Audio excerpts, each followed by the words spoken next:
Para sa dugang mga balita sa Negros kag Panay, mangin kaupod ta si Adrian Prietos. Adrian?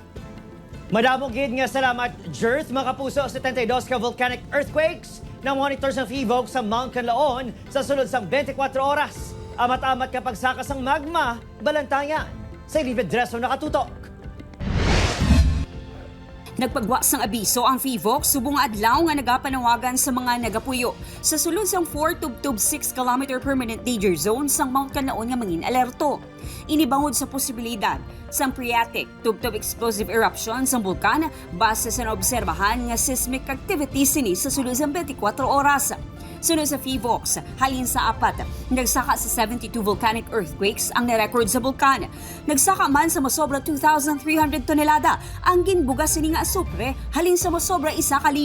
Continuous niya bigasin na white na plume, ini naglabot 900 meters ang kataason niya.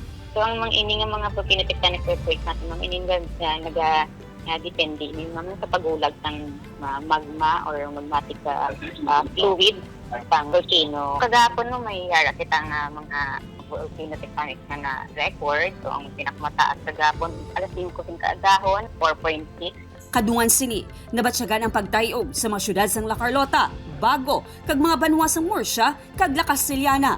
Ang mga iniindikasyon sunod sa FIVOC nga may paghulag sa magma sa idalom sang bulkan. Buti naman kini nga ini ang mga pagbuka ng mga bato sa idalom ni Canlaon volcano at the magma or magmatic gas pangita ng alagyan towards the surface. So nagadamo ang aton nga mga BP. Bangod sa mataas nga tsansa sang liwat nga paglupok sa bulkan, nagapreparar naman ang OCD-NIR. Mag-sustain ang among nga activities for the next, let's say, 3 days pa. Base advice ng mga people sa mag-alert level 3. Ang evacuation plan ensure nga in place. So, subong, ang ginabantayan natin ng sulfur dioxide. Nagapakigangot na sila sa LGU sa posible evacuation nga ipatigayon sa tiun nga magpadayon ang aktibidad sa bulkan. Aileen Pedreso, 1 Western Visayas.